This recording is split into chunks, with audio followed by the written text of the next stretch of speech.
Hey there, and welcome to the N1 Platinum Show. I'm your humble host, and today we're going to be talking about, is eBay a good place to sell Yu-Gi-Oh cards? Now, I can tell you from personal experience, I have sold over, I believe, 500 items on eBay, so I can tell you, based off my experience, how it's been, and how well I've done on eBay. Basically, from my opinion, if you were to buy something like a case, it is near impossible, damn near impossible to actually make money on there. Well, you say, well, what are you talking about? They don't take that much money from you. Well, do they? Okay, I'll put up some specs for you. So basically, this is how it works. They take, both eBay and PayPal are now owned by the same entity. It's kind of iffy there, but they're both owned by the same entity, and eBay will take 10% of everything you make off. Say if you sell something for $1, they're going to take 10 cents off of it, and PayPal will take another 5%. So you're going to be seeing 15 cents off of $1 taken off, and that's for every dollar. I mean, there's no limit. They don't increase it. They don't decrease it. It's always going to be that 15% basically, because they're pretty much they're just their money handling part of eBay now. It's just it spreads out to other sites. And from what I found is that, say, with the reason why I actually lost money on the new Challengers cases I bought is simply because I ended up selling everything for, I believe, it was like something like $1,600. But if you add in how much money I had actually how much money they took off it, a grand will be $100, and then the extra 5% will be $150. That'll be $1,450.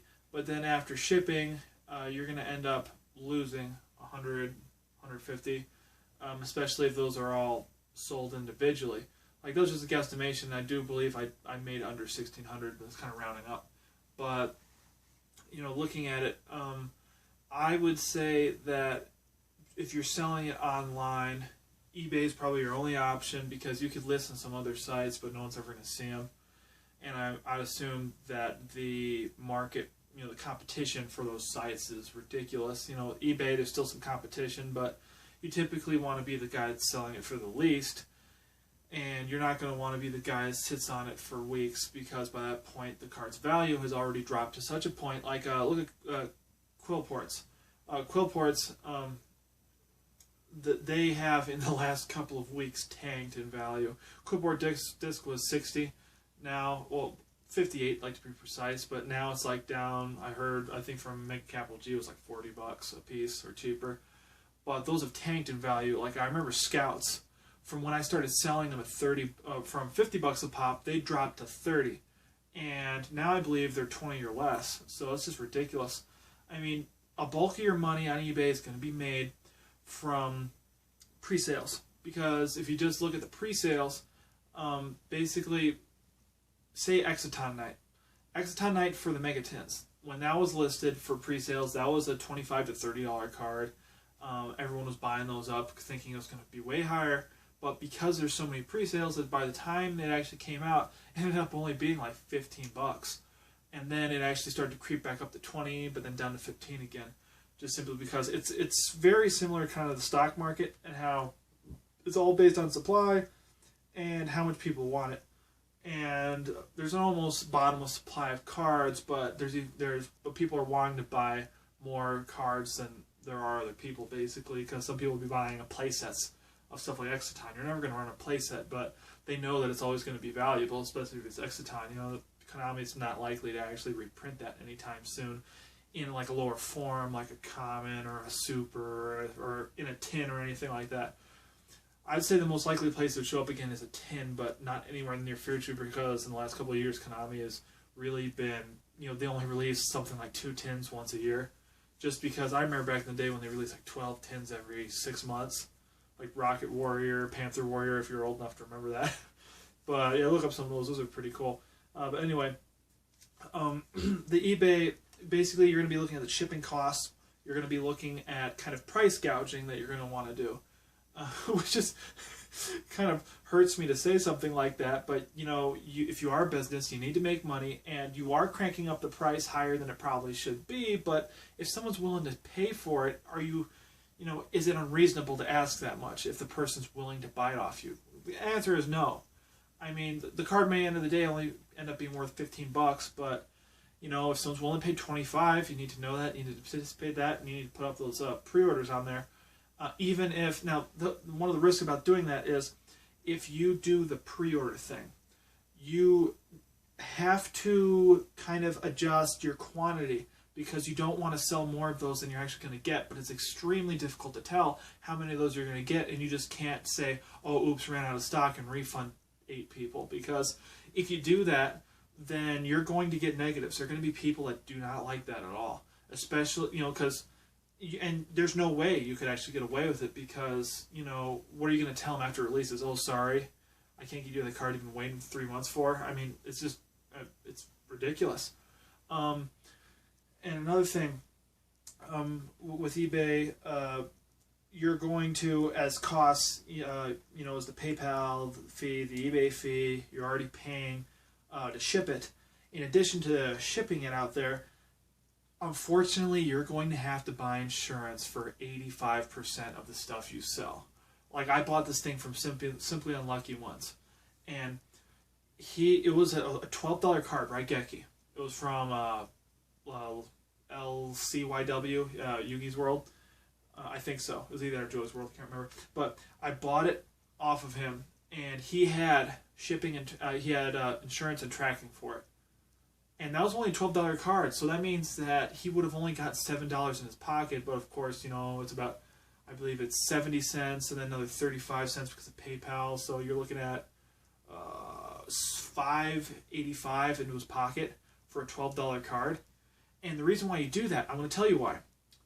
The reason why I decided to stop selling on eBay was because this guy, back when Coolport discs were at $58 a piece, he bought 4 copies of that card. And to be consistent, and just because I was, you know, even if the card, okay, I sold, like, this guy bought a Rockstar off of me, you know, Rockstar the Burning Abyss, and I shipped it off to him without tracking, because that extra $5 that I would have spent on insurance and tracking instead goes right into my pocket. I was looking, because at that point when I opened everything up, I realized I'm not going to be making a lot of money with this. I'm trying to save it. So shipped it off. I had no problems. No one ever reported any, you know, like, I didn't get the card. And that's the thing about eBay. If you are a seller on eBay, you cannot leave any feedback. You cannot give positive, you cannot get neutral, you cannot get negative anymore. As of 2013, last year, if you're a seller, you cannot leave feedback. You can leave a comment, but that doesn't impact them whatsoever, and it's very difficult to actually look up someone's commenting rating, and you can't actually filter out potential buyers off of that, because you don't know who bought something from you until they already did it. So if they're a shady person, you won't know. That's the main reason why I left eBay, with 750 feedbacks. But anyway, what happened is that he bought 4 Quillport discs. And then when it was announced that the price went way down, and he essentially paid for 6, he paid for like 7 discs for the price of 4. He did that about a week and a half before the prices tanked. So you know what he did? He claimed they never showed up at his house. And I hadn't bought tracking or anything like that for it. So he took over $200 out of my pocket, smiling. So what happened is that I lost. Okay, when I released how much I made, which was like, I got $1,200 out the door into my pocket, so I lost $200. That's not counting this. So I went neg $400 after this. And and when that happened, I'm like, God, I should have had tracking. So I put tracking on this next order I got. It was 2 Rockstars. It was like close to $100, like $85 for both those cards. He claimed that he didn't get those cards. I had tracking on those, and I said, dude, it is at your house. And I said, yes. I wasn't going to lose another 100. You know what eBay did? Hey, we just got a complaint from one of our buyers, so he escalated it to I believe the name is what's it called, customer service resolution center. Yeah, I brought it up to the resolution center, and we'd like you to please respond to this case. So I responded, and I told him check the tracking. It's at his house. You know what he told eBay? He sent me an empty envelope. So, at that point, I'm like, fuck you, eBay. I am not going to use this again. Because even if you use tracking, if the guy says, I got an empty envelope, sorry, we trust the buyer. Because eBay makes money off of when people buy stuff. They kept that money that they got off of me. They kept the 15% for the sale.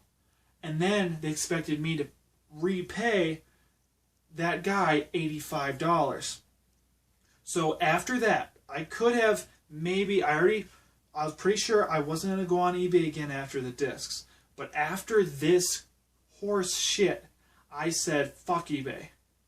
Now, I believe that this problem could be fixed if they bring back the feedback system.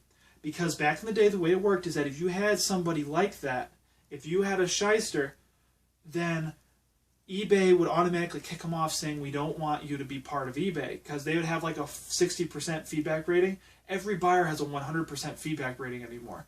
Their rating is only influenced if they sell and somebody gives them a negative. He can give me a negative. He can give me a positive. And you know what's funny? He gave me a negative too. So I'm just like, well, you might as well, because you already kicked me. You know, you already, kicked me in the pants so hard. You might as well just go all the way, right? So he gave me a negative, saying that he didn't give me that he didn't receive what was described, and before that I had 100% feedback. And remember, no one in that whole case ever rose any ruckus over anything that wasn't high dollar. Anything that, all the low dollar ones, no one ever complained about anything. So, and it was only over the $200 one and the $85 one. The rest of them were singles. I had two other Quillport discs that were $50 a piece, like 55, 58. And then I had, I think one other Rockstar that sold by itself that I didn't get tracking or insurance for, and I never got a complaint from that. And the thing is, though, is that neither of them ever questioned and said, "Hey, dude, what's up with this?" or "It hasn't showed up at my house yet." What they did was they went immediately to the resolution center, which was completely, it goes against eBay policy, and it completely went around actually asking me about it, because I would have worked with them. If they say, "Yo, dude, I've waited for weeks and weeks," and I said, "Dude, that card was worth a lot of money. I lost money too." What they end up agreeing with is that basically he takes half the crunch, I take half the crunch, because I could have sold that to somebody else and it would have made it somewhere, or he could have bought it from somebody else and still got it. So it wasn't my fault, it wasn't his fault, it was UPS's fault.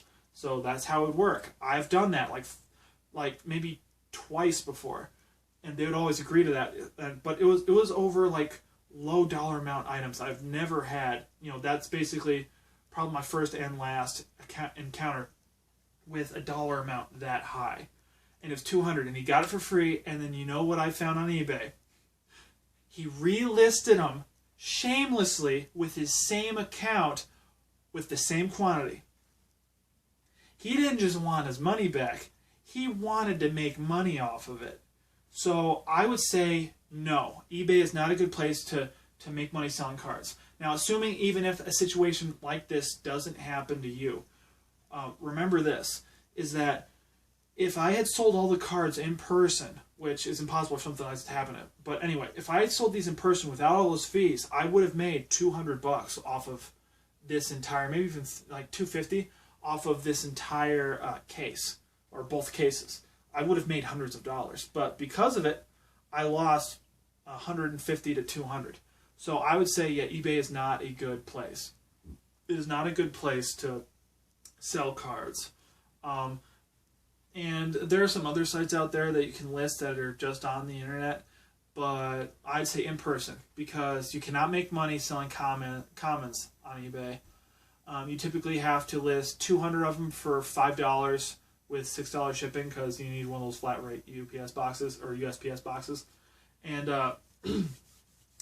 and sometimes, like, if it's a brand new set, someone will buy 1 or 2 of those. But I only managed to sell 4, and if you guys could see at the bottom of my camera down here, I've got like 1, 2, 3, 4, 5, 6, 12 boxes of Duelist Alliance that I was never able to get rid of. So I would say you could probably sell those in person too for like $2. Just say, yo, dude, you want these for $2? You know, just or throw them in for free if you buy this $50 card from me instead of that guy over there, like the same price. He might take it, he might not, you know, but that's $2. And I'd say just bring like 400 commons to some event and keep them in the same little box, and you could probably actually sell those. It'd pay for your meal while you're there. I mean, it's just fun. It's better that way. And getting to talk to the person, they try to haggle, you know, you have some laughs, you know. But other than that, I'd say, yeah, I would say, and the thing is, though, is that even if that situation didn't happen to me, I would still say eBay's not a good place to sell, just because with the last 2 booster sets I sold, with Duelist Alliance being probably twice as good, you don't make money. At best, you break even. The only way you can make money is the dangerous game of pre-sales.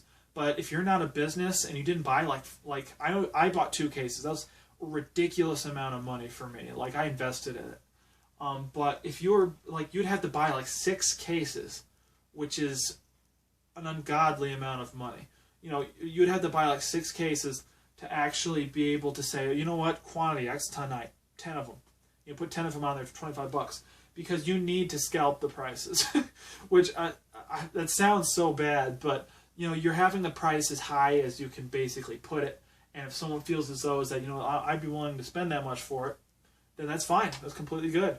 You know, so hopefully, you know, they buy from you, and they usually do if it's a reasonable price. Like, you got a whole bunch of people, you just list it for the least, and the one that's willing to sell it for the least is the one that sells it first, and the one that sells it, period. Because there's some dudes that list it for 30 when it's really only worth 18. You know, I once sold the ultimate Treeborn frog for $20 when everyone else had theirs listed for like 22, 26, 30. Mine's the one that sold, and you know, a lot of them are, you know, stayed there for weeks. So I would say, if you're going to play the eBay game, you got to be a jackal. You have got to be a force. You know, you got to buy a lot of cases. You got to do the pre-sale game. You know, you got to determine those. It has to be a full-time job. You know, like I could see someone like Simply Unlucky making a killing on eBay because he deals with so many cards, and that basically, I believe that he makes $25,000 a year just off of his channel, but plus endorsements is like $10,000. So he's making over 30 grand, so he can afford for it to be his, you know, all-time job. But for the rest of us mere mortals, you know, I'd say eBay is a no-go. Plain and simple. Yeah, just a no-go. Okay, I hope you guys enjoyed this, wow, really lengthy conversation. I just want to be as detailed as possible, be honest, to tell you about my personal experiences. Leave your questions if you have any questions for me, because I've been on eBay for years. You know, if you have any questions how to, you know, run that stuff or advice, just let me know. Just let me know in the comments. Please share this video, like it, and if this is the first video that you've seen of me, check out my channel, M1 Platinum, and I hope to see you guys next time. You guys have yourselves a good end of the weekend, and I hope to you know, talk to you guys soon.